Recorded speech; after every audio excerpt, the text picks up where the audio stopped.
guess what? I got an email from William Light from LHI Audio, LHI Audio, asking me if I could check out his ST4B multiband transient shaper. So let's do that. And let's get started.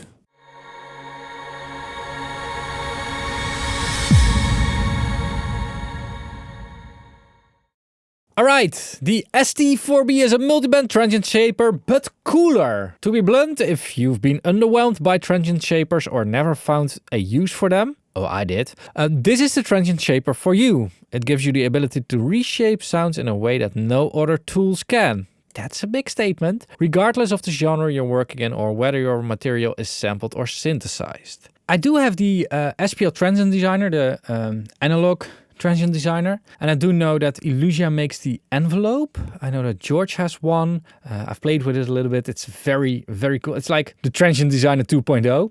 And honestly, I really like the Transient Designer or the envelope or whatever one. It's because you cannot really compare it to something else. It's not a compressor. It is a bit, but it's not. It's really a unique piece. And I think this plugin takes it up to the next level by doing it in 4 bands or something. Another plugin that's very cool with transient shaping is the Smart EQ. No, Split EQ. Split EQ. No, Smart EQ is cool as well, but the Split EQ. The Split EQ is really cool with transient shaping. The Smart EQ is also really cool, but for a whole different reason. ST4B's proprietary detection algorithm gives you control over even the fastest attacks, electronic drums, Foley, raindrops, and even single sampled impulses, if you're so inclined. It's precise enough that even the maximum boost or cut of 45 dB sounds crisp and clean, and the Smart Auto Gain means you're not constantly adjusting your gain staging. ST4B does it all with minimum CPU load and only 2 samples of latency. That sounds all very, very good. However, there is no demo. Wait. This is me in the edit. There is a demo now. However, the story that I'm about to tell is still pretty interesting, so I kept it in. But keep in mind that every time that I'm saying that there's no demo for this plugin, there actually is one. And because there is a demo, there's also a link in the video description down below. So on with the original video that I shot 2 weeks ago.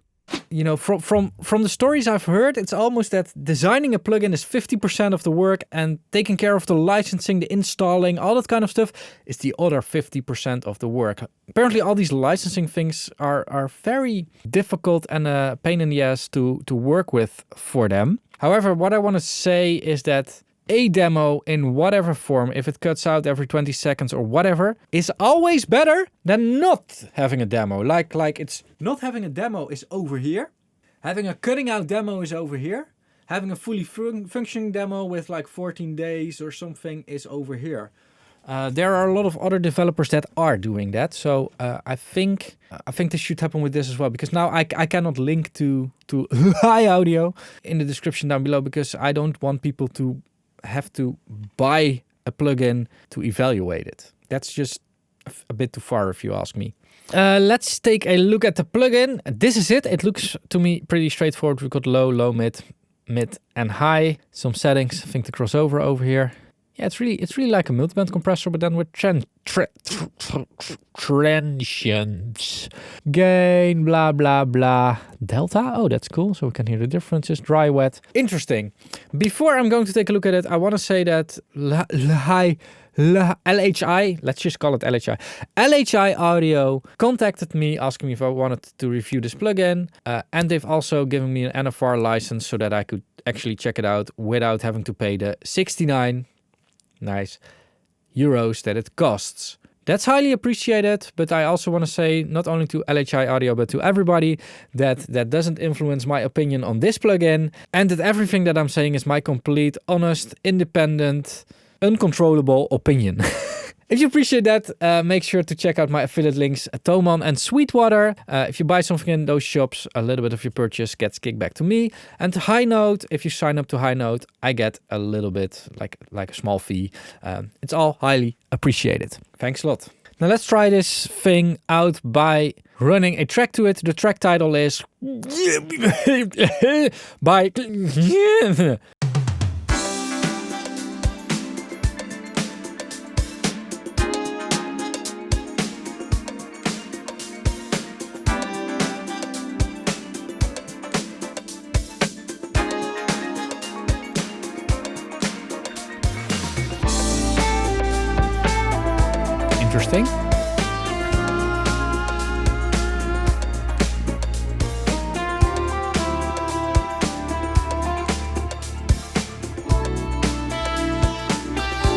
So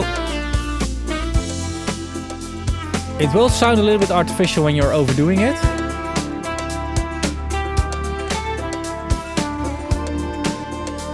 Guess this is our crossover slope.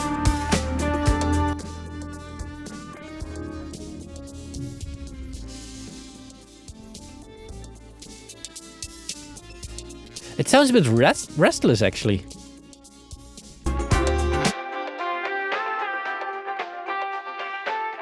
Like...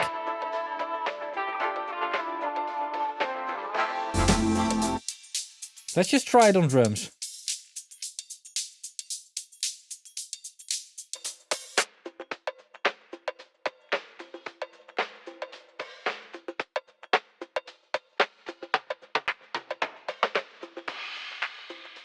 It's a bit restless.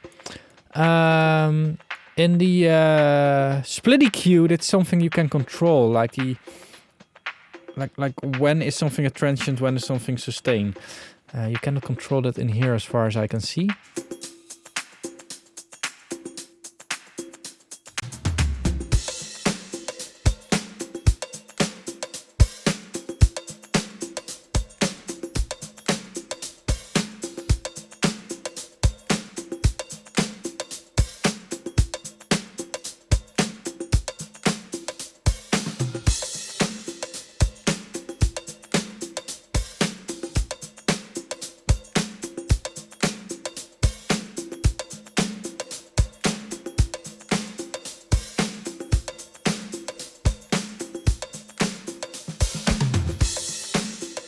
Actually already.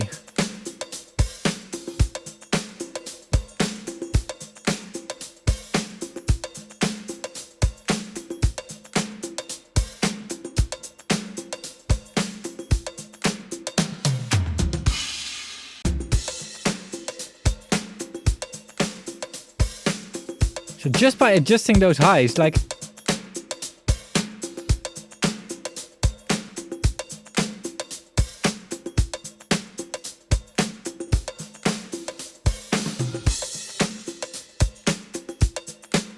All right, I'm getting it. Took a little bit of time, yeah.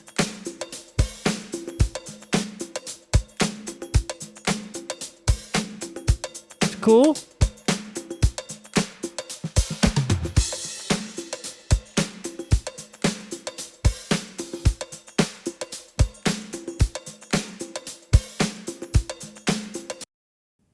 It's cool.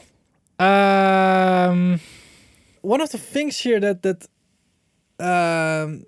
that's clearly a difference in doing analog transient designing compared to this type of transient designing is the sound. It sounds a lot different. Not sure what the real difference is between the analog way and the digital way, but it gets a little bit of that MP3 vibe when driven more to extremes. Of course, sometimes you want those extremes, but this is probably due to how digital DSP stuff works. Compared to how analog stuff works. I think this is... I'm not saying it's bad because of that, but I am saying that I like the analog transient designing way more because that really excites me. This is really clinical and a little bit MP3-like.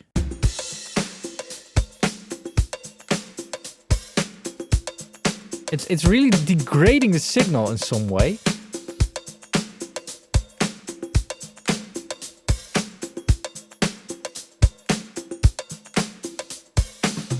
So you have to be... You have to be kind of careful with this. On the other hand, I haven't seen a transient designer with 4 bands in the analog domain yet. But yeah, it's just really like, it sounds a bit...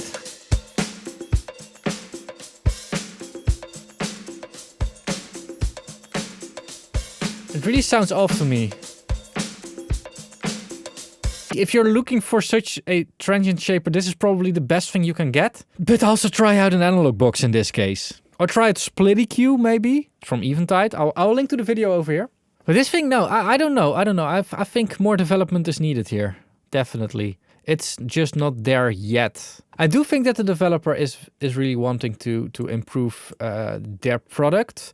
Just from reading the emails from him and how he thinks about certain things, I think he wants to improve as well. I don't know how. I'm not a plugin developer. But what I do know is that this, it sounds off. I hope you could hear this through the YouTube codec and stuff as well, because I am underwhelmed by this Transient Shaper, unfortunately. If you like my videos and want to support me, make sure to check out my Patreon campaign or the YouTube memberships. Content is the same on both. When signing up as a member, you get access to some extra content and early access to the live content. I'll link a playlist of the exclusive content over here. And if you don't want to become a member but want to support the channel by watching more videos, I'll link a video over here. Thanks a lot for watching. Don't forget to subscribe, like, and all that stuff. Keep pushing, and bye-bye.